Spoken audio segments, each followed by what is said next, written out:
नमस्कार, सत श्री अकाल, आदाब। मैं प्रवीण शर्मा एडवोकेट इस चैनल में आपका हार्दिक अभिनंदन करता हूं। आज का हमारा महत्वपूर्ण विषय है रजिस्ट्री, जिसको हिंदी में विक्रय पत्र और इंग्लिश में सेल डीड भी बोलते हैं। सौदा होने के बाद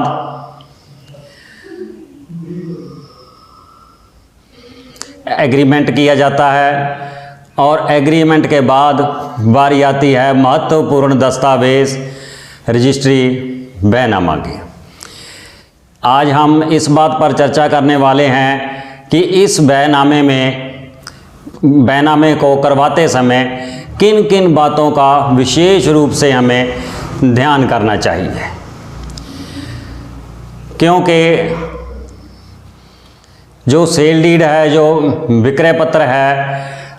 ये ही एक गहना बन जाता है जो कि खरीदार के सारी उम्र काम आता है। इसमें सबसे पहले ध्यान देने योग्य बात ये होती है कि जो बेचने वाला है उसका नाम, उसका आधार नंबर, उनके पिताजी का नाम, उनके दादाजी का नाम और उनका जो रिहाइश पता आधार कार्ड में दिया गया है, इनका गहनतापूर्वक अध्ययन कर लेना चाहिए कि इसमें कोई भी मिस्टेक ना हो। इसके बाद में हमें ये देखना है कि जिसकी रजिस्ट्री हम करा रहे हैं कि ये प्लाट है, मकान है, दुकान है, या कोई एग्रीकल्चर लैंड है, या किसी कॉम्प्लेक्स में कोई जगह है। यदि यह जगह प्लाट है तो उसकी सभी साइडें पूर्व, पश्चिम, उत्तर, दक्षिण और इन भुजाओं में कितनी फुट है ये लिखना चाहिए, और मौजूदा इसके उनके कौन कौन से नेबरर हैं इनका हमें विशेष रूप से प्लाट पर जाकर उनसे पूछकर लिखना चाहिए। और इसके संबंध में कौन कौन से हक हकूक़ हैं, कितने गलियां हैं, और इसके इस प्लाट के साथ और भी जो हक हकूक़ हैं उनके बारे में लिखना चाहिए। यदि ये मकान है, मकान के बारे में भी ऐसा ही सभी पूर्व, पश्चिम, उत्तर, दक्षिण सभी दिशाओं में कौन कौन से मालिक हैं, कितनी भुजाएं हैं और उनकी लंबाई चौड़ाई कितनी है, ये हमको ध्यानपूर्वक लिखना चाहिए। यदि ये मकान बना हुआ है तो ये कितने मंजिल का मकान है, सभी मंजिलों का विवरण सेल डीड में आना चाहिए। इस मकान के साथ कौन कौन से हक हकूक़ हैं उनका भी विवरण विस्तार से आना चाहिए। जैसे कि मकान में टूटी बिजली, सीवरेज या अन्य प्रकार का कोई कनेक्शन है, इन कनेक्शनात का विवरण देना चाहिए। ये लिखना चाहिए कि ये चालू हालत में है और इनकी फिटिंग हुई है। इनकी सिक्योरिटियों के बारे में भी विशेष उल्लेख करना चाहिए। हक छत साथ है, इसका विवरण देना चाहिए। और ये भी देखना चाहिए कि चारों दिशाओं में एक पासे तो गली होगी ही, और दूसरी दिशाओं में भी इसकी कोई भी दीवार किसी अन्य हमारे पड़ोसी के साथ यदि साझा हो, कॉमन हो, तो कॉमन वाल का विवरण भी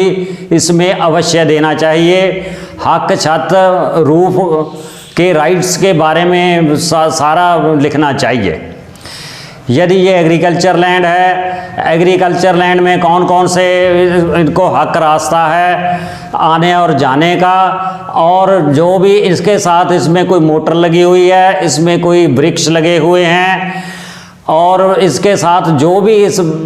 संबंधित हक हकूक़ हैं उनका हमको विवरण देना चाहिए। यदि ये दुकान है तो ये दुकान की सभी भुजाएं जिस प्रकार पहले विवरण हमने बताया है, इनकी कोई भी जो दीवार है किसी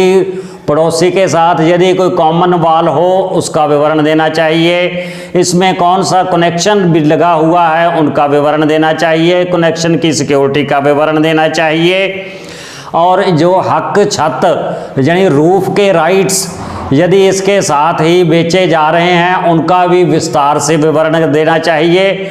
और इसके साथ ही जो फ्लोर से जो छत की ऊंचाई है उनका भी विशेष रूप से उल्लेख करना चाहिए। यदि ये कोई कॉम्प्लेक्स की जगह है तो कॉम्प्लेक्स में भी ये फर्श से छत की ऊंचाई तक का नाप कर उसमें लिखना चाहिए इसका हक रास्ता आने और जाने का जो भी हो उसके बारे में हमको लिखना चाहिए कि जैसे कि स्टेयर्स हैं वो कॉमन कैसे होंगी, कैसे आया जा होगा, कैसे जाना होगा, और भी जो भी ये शर्तें बाया और खरीदार के दरमियान तय हुई हैं उनका सारा विवरण भी इसमें आना चाहिए। इस सभी जायदादों में आने जाने का हक रास्ते का विवरण देना चाहिए कि व्यय की हुई जगह में आया जाए और व्यय की हुई जगह से जाया जाए। हक ईजमेंट्स जो होते हैं उनका विवरण अच्छी तरह से देना चाहिए ताकि आने वाले समय में किसी प्रकार का कोई भी संशय उत्पन्न ना हो सके। इसके बाद बारी आती है मालिकी के सबूत की कि कैसे जो बेचने वाला है इस जगह का किस प्रकार से मालिक बना है, जो कि आया कि यदि वो रजिस्ट्री है उसके नाम पर उसको ध्यानपूर्वक से चेक करना चाहिए, और इसकी जो पुरानी रजिस्ट्रियां हैं यानी कि चेन ऑफ सेल डीड्स हैं उनका विशेष रूप से ध्यान करना चाहिए कि सभी में नाम सही हैं, और ये जायदाद इसी जो जायदाद बेची जा रही है कि आया कि ये सभी रजिस्ट्रियां यही की हैं, और इसके बारे में ये कोई कारपोरेशन का कोई TS1 है या कोई भी आज से पहली कोई भी हमारे पास इस जायदाद के बारे में कोई बिल हैं किसी प्रकार के जो उनको अदा किया हुआ है, उनकी रसीदें हैं, कोई जायदाद में कोई विशेष प्रकार से कोई मंजूरी ली हुई है तो उनके वो भी रसीदें या जो भी हुक्म हैं, कोई इसका CLU कराया हुआ है उसके बारे में जो भी हुक्म हुए हैं, जो भी हमारे पास विवरण है वो भी खरीदार को उसी समय पर दे देने चाहिए ताकि खरीदार को आने वाले समय में किसी प्रकार की कोई परेशानी ना हो। यदि ये खसरा नंबर वाली जगह है तो जो पटवारी की फ़र्द मिली है इस फ़र्द को अच्छी तरह से जांचना चाहिए कि जो खसरा नंबर हम नई रजिस्ट्री में लिख रहे हैं और जो खसरा नंबर पुरानी रजिस्ट्री में है या जो भी खसरा नंबर फ़र्द में डले हुए हैं इनको सभी को जांच लेना चाहिए ताकि आगे इंतकाल में और आगे किसी भी प्रकार का किसी भी प्रकार की कोई भी परेशानी ना हो। और यदि ये जगह कारपोरेशन की से बाहर है, जैसे जो कोई पुडा की जगह है, कोई गलाडा की जगह है, तो इसके बारे में जो मालिकी के प्रूफ होते हैं उनको भी गहनता से उनकी जांच करनी चाहिए। जैसे कि यानी ये पुडा गलाडा या कोई इम्प्रूवमेंट ट्रस्ट की जगह है तो कोई जायदाद है तो इसके बारे में जो उनकी अलॉटमेंट लेटर है, जो उन्होंने अलॉटमेंट कराने के लिए एप्लीकेशन दी हुई हैं, और ये भी देखना चाहिए कि ये जो अलॉटमेंट लेटर को अच्छी तरह से ध्यानपूर्वक पढ़ना चाहिए कि ये किस कैटेगरी में प्लाट या जो भी भूमि है या जो भी प्रॉपर्टी है अलॉट की हुई है। क्योंकि कई बार ऐसा होता है कि ये जो जगह अलाट की हुई होती है भी किस कैटेगरी में और किन शर्तों के आधार पर ये अलॉट की हुई है, क्यों कई बार उसमें बाउंडेशन की होती है कि जो खरीदार है इस जगह को इतने वर्ष तक नहीं बेच सकता या किसी और कैटेगरी को नहीं बेच सकता। इसके बारे में भी सारा विवरण देख लेना चाहिए, ताकि रजिस्ट्री कराने के बाद में भी हमको किसी प्रकार का कोई भी परेशानी ना हो। इस सेल डीड में जो मौजूदा खरीदार है, इनको खरीदार का नाम, उनका आधार नंबर, उनके पिताजी का नाम, उनके दादाजी का नाम, आधार कार्ड के मुताबिक जो उनका एड्रेस है उसको भी अच्छी तरह से गहनता से देख लेना चाहिए, ताकि इंतकाल में, ट्रांसफ़र में किसी प्रकार की कोई भी परेशानी ना हो। ये देखने में तो ये बहुत ही छोटी छोटी बातें होती हैं, परंतु यदि इनका समय अनुसार ध्यान ना रखा जाए तो भविष्य में ये परेशानियां बड़ी बन जाती हैं। क्योंकि भविष्य में यदि कोई परेशानी हो तो बेचने वाले को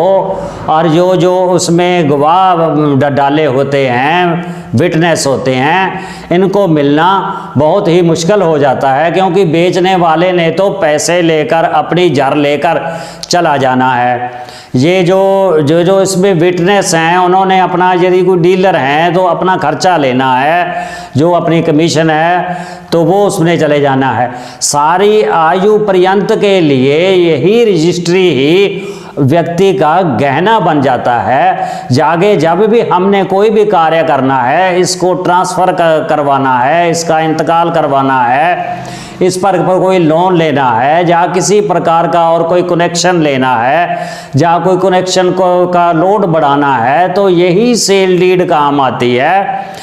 क्योंकि देखने में कई बार ऐसा आता है, जो खरीदार होते हैं इस सेल डीड के बारे में विशेष ध्यान नहीं करते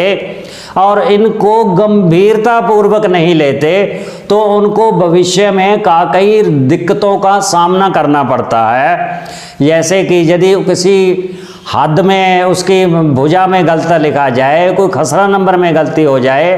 तो इसके लिए महकमा माल में ततिम्मा नामा करवाना पड़ता है और ततिम्मे नामे के लिए बेचने वाले को फिर बुलाना पड़ता है।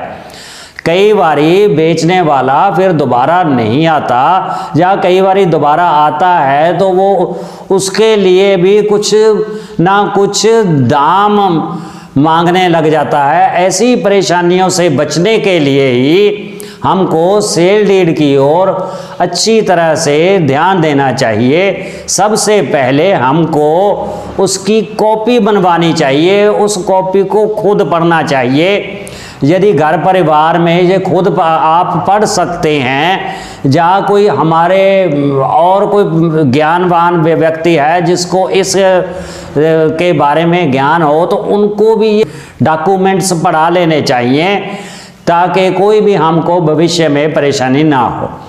अब ये प्रश्न पैदा होता है कि हम ये इतने महत्वपूर्ण दस्तावेज को किस से लिखवाएं और इनको कौन लिखे, इसके लिए भी हमको विशेष ध्यान करना चाहिए। जैसे कि जो एडवोकेट्स हैं, जो वकील हैं और जो वसीकानवीस होते हैं, जिनको ये दस्तावेज लिखने के लिए विशेष रूप से लाइसेंस मिलता है एडवोकेट्स ने और डीड राइटर्स ने, Indian stamp act, Indian registration act, सारे ये कायदे कानून पढ़े होते हैं और इनको कार्य करने का काफ़ी देर का अनुभव भी होता है। तो इन व्यक्तियों से भी हमको, जो क्वालिफाइड पर्सन्स हैं, हमको ये दस्तावेज उन्हीं से ही लिखवाने चाहिए, उन्हीं की गाइडेंस लेने चाहिए, उन्हीं से ही ये सारे ही जो पेपर सेल डीड मौजूदा है, इसके साथ जो भी दस्तावेज और लगने हैं, या कोई अपॉइंटमेंट्स लेनी है, इससे पूर्व इस रजिस्ट्री सेल डीड के बारे में जो कोई और